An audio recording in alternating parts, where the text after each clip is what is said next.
Assalamualaikum warahmatullahi wabarakatuh. Nama saya Gufran Pratama, MPM 2202 120056. Ingin mempresentasikan tugas UAS Sistem Informasi Manajemen dengan topik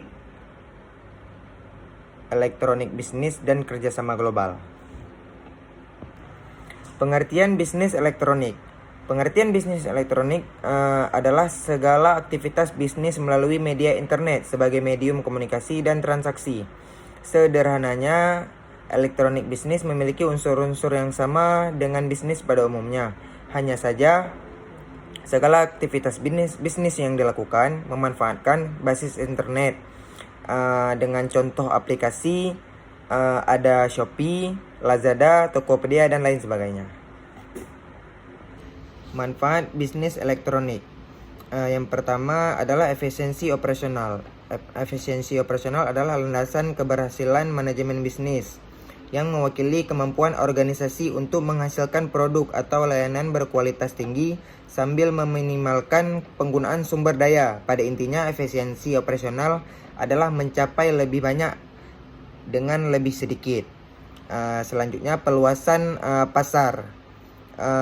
Yaitu proses perluasan operasi bisnis di luar pasar kosmetik perusahaan untuk menjangkau pelanggan dan klien di pasar internasional. Dalam beberapa tahun terakhir, globalisasi semakin memudahkan perusahaan untuk memperluas jangkauan mereka dan memasuki pasar baru di seluruh dunia.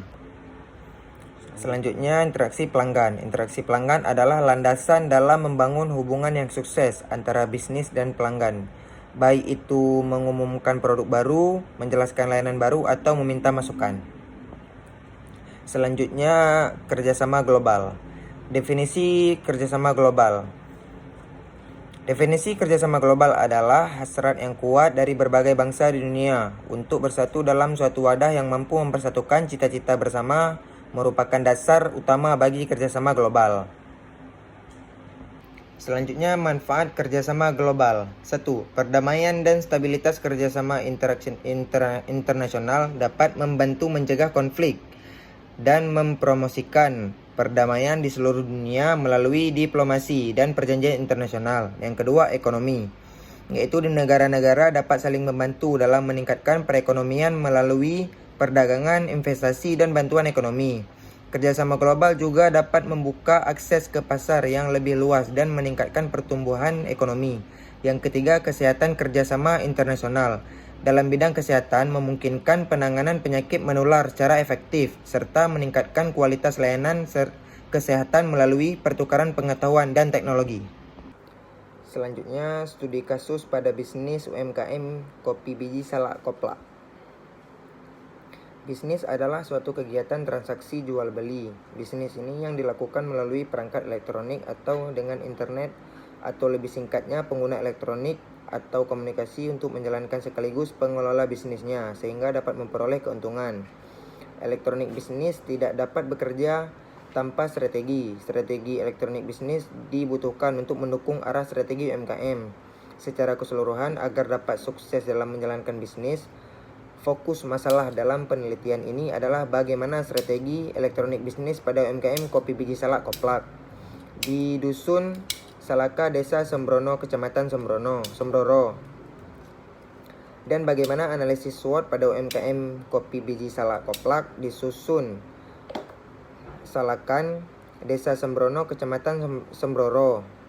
Penelitian ini bertujuan untuk mengetahui strategi elektronik bisnis pada UMKM kopi biji salak di Dusun Salakan, Desa Semboro, Kecamatan Semboro, dan untuk mengetahui analisis SWOT elektronik bisnis. Adapun penelitian ini menggunakan penelitian kualitatif deskriptif berupa acuan dan perilaku objek. Lokasi penelitian ini berada di Dusun Salakan, Desa Semboro, Kecamatan Semboro. Dan subjek penelitian ini adalah pelaku elektronik bisnis, yaitu Bapak Muhammad Bustomi. Dengan analisis strategi elektronik bisnis dapat meningkatkan bisnis dengan mengembangkan produk koplak di seluruh Indonesia yang melalui media elektronik atau media sosial. Bagi UMKM kopi biji salak, menggunakan elektronik bisnis atau bisnis elektronik pada usahanya tersebut dapat memanfaatkan bagi UMKM dan produk seperti memperluas pemasaran produk, menambah konsumen, memiliki pemasok terbaik. Selanjutnya kesimpulan. Berdasarkan hasil penelitian yang diperoleh, maka kesimpulan yang didapat adalah bahwa dengan analisis strategi elektronik bisnis pada UMKM kopi biji salak koplak, yang pertama dapat meningkatkan bisnis dengan secara tepat dan sesuai dengan yang diinginkan, dan mengembangkan produk koplak di seluruh Indonesia melalui media sosial atau online. Yang kedua, dengan adanya elektronik dapat memperkenalkan produk koplak melalui online atau media massa kepada konsumen yang tidak mengetahui tentang produk koplak yang ada di daerah Jember, karena dengan adanya media sosial penyebarannya sangat luas sehingga dapat mempermudah antara pihak produsen dan konsumen. Dan yang terakhir, pada UMKM kopi biji salak setelah mengumpulkan beberapa informasi yang berpengaruh dalam usahanya, selanjutnya memanfaatkan informasi tersebut dengan merumuskan analisis SWOT. Bapak Bustami menunjukkan kinerja usaha dapat ditentukan oleh faktor internal dan eksternal. Dalam analisis SWOT membandingkan antara faktor eksternal, peluang dan ancaman, dengan faktor internal, kekuatan, strength, dan kelemahan, weaknesses. Adapun dalam kelemahan juga memiliki beberapa aspek, yaitu aspek pemasaran, aspek teknologi, dan aspek SDM. Sekian, terima kasih dari presentasi saya. Assalamualaikum warahmatullahi wabarakatuh.